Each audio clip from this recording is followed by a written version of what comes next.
Welcome to the Broken Graciously podcast, where we challenge the culture of brokenness by exchanging beauty for ashes holistically, with candid conversations, transparency, and practical tips. I'm your host, Tanisha B. Lester, lovingly known as Coach T. I'm a Master Certified Life and Business Coach, Certified Christian Coach, Certified Pastoral Counselor, and published author. I look forward to engaging with you in the comments as well as on IG. Follow me on IG at Tanisha B. Lester with the number 1. Please like and subscribe to this podcast.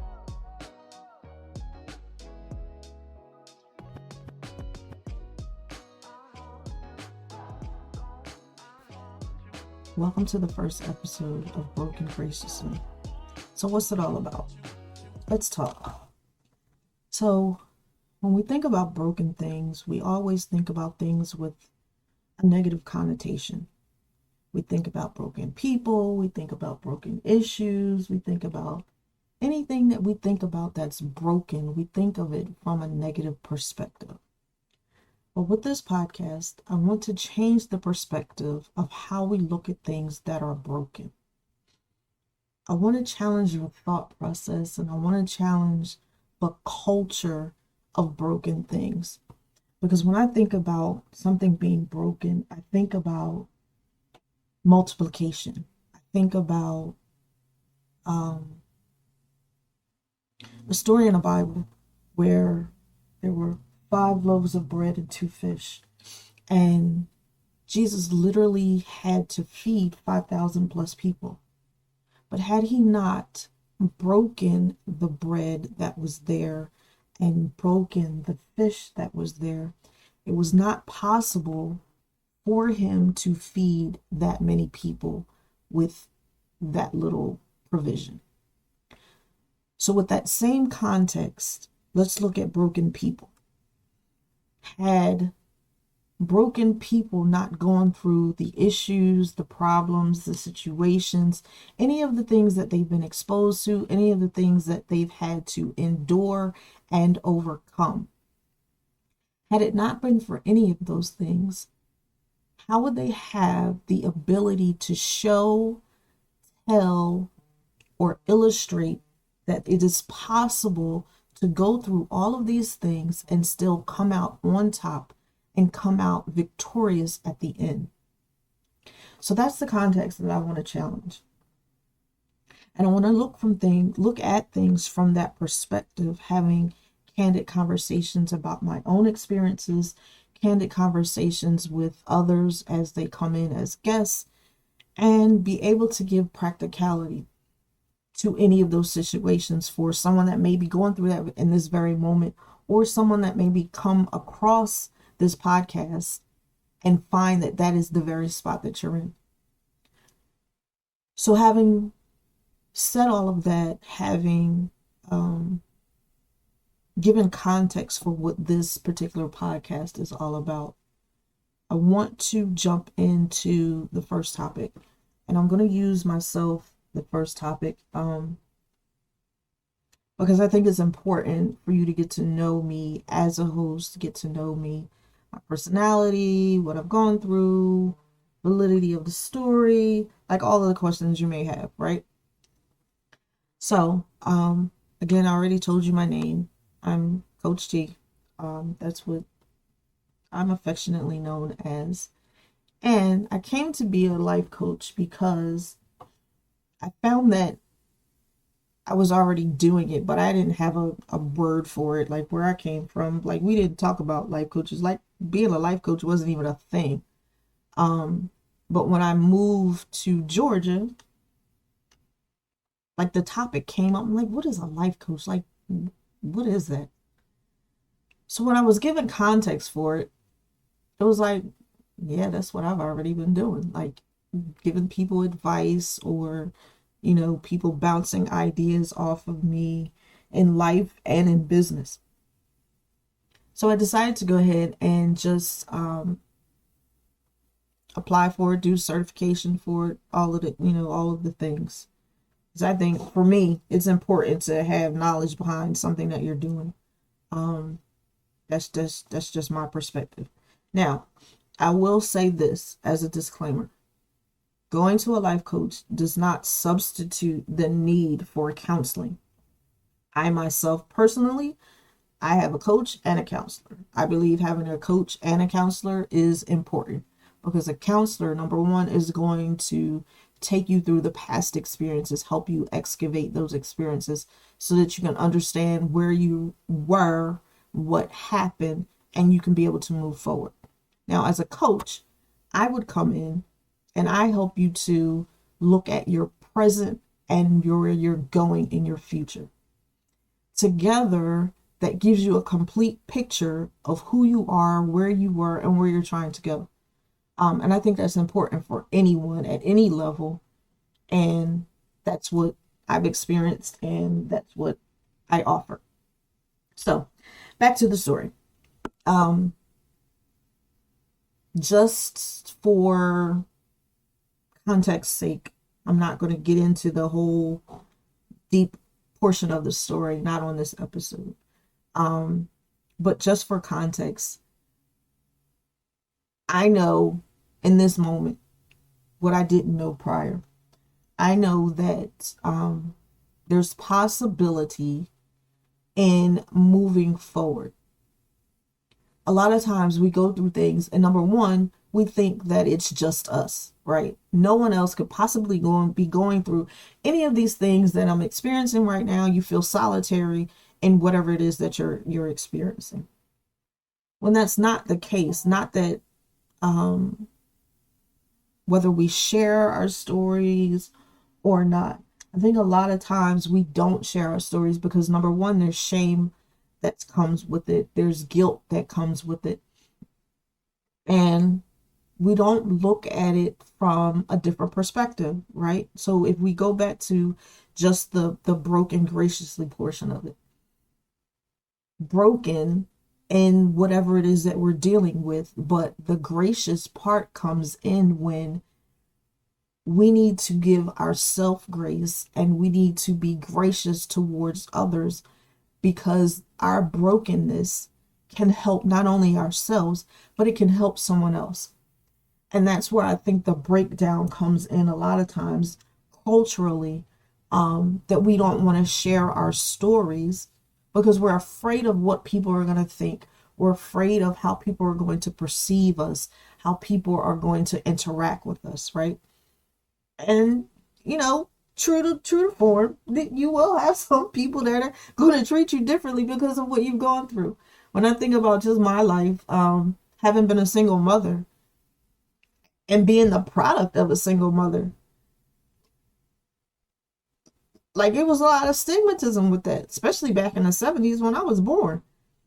There was stigma with that. So I remember my mom asking my mom, like, hey mom, like, did you ever have me christened? Like, I was never christened as a child because in the church, they wouldn't christen me because my mother was a single mother. And nowadays, when we look at it, like, there are still some churches that do that, but it's not that deep anymore because it happens so frequently. But like there was that stigmatism of being a single mother. When I came along and I had a child at 19, like it was still that stigmatism of being a single mother. I can remember not sharing, and I knew I was pregnant. I didn't share until like I ain't have a choice, big belly and all. That's when I shared because I knew there were going to be people in my family that were religious that were going to have something to say. And I didn't want to hear it. I mean, it was here. It was over with. It was done. And it was nothing to go be done to change it.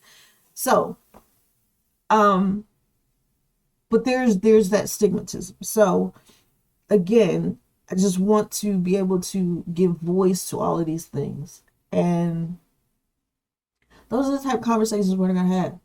Those are the things we want to look at. We want to look at how broken situations in our lives can, one, challenge our life, but they can have lasting implications if they're not dealt with.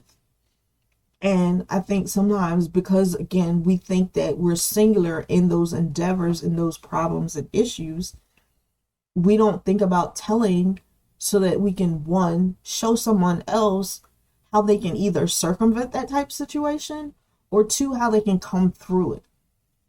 Because coming through a situation is always more important than how you got in it. Okay, you got in that situation, that's good, that's fine. Whether it's your fault or the doing of someone else, that's fine and good. But the question will always remain, how are you going to get through it? Because there's always going to be a way to get through it, even if you don't see it in the moment. But there can be someone else that you tap into that can have the exact situation already happen to them or currently happening to them. And you can see an example of, one, the fact that yes, this happened, but two, most importantly, I can get through it. And maybe if I examine how this person got through it, I can either, one, utilize the same method, or two, tweak the method so that it best suits me. And that is going to be the whole purpose of this podcast. And you'll begin to see how those broken situations, if not dealt with, as I just said, will spill over into every area of your life. Every area. Because when I think about my brokenness, having being a sexual abuse survivor for years, men and women, even though there were periods, and I mean long periods of time, where I didn't recall anything, when those things began to come back up, it spilled over into every area of my life. So consequently, now, having been on the other side, having gone through counseling, having went through some programs of healing and, meditation and Bible work and prayer and all the things, now I can look back and see that it was detrimental. It harmed me, and I can acknowledge that. It wasn't my fault. I can acknowledge that also. But I can also look back, most importantly, and see how it helped me and how it put me in the position that I'm in right now.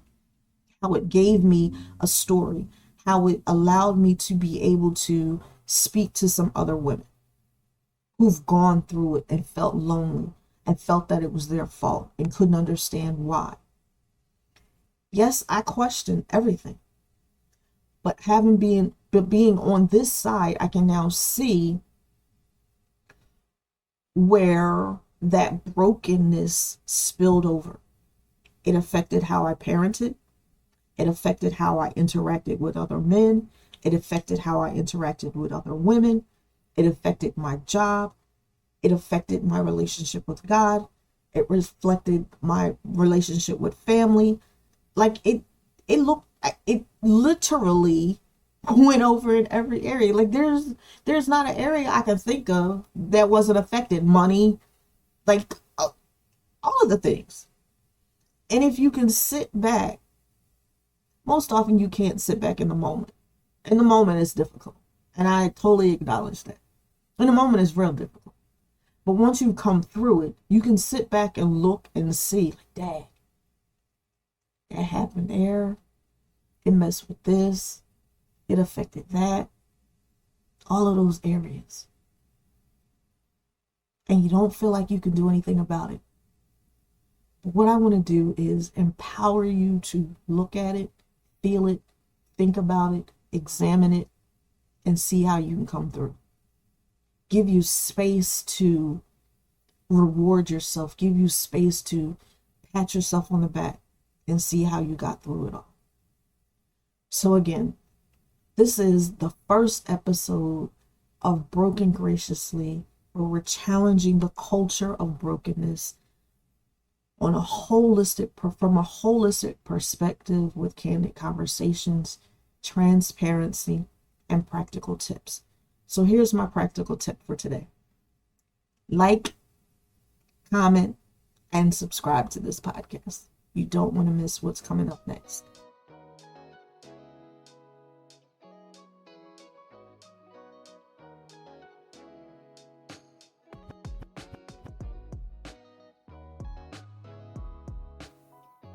you for joining and listening to the Broken Graciously podcast.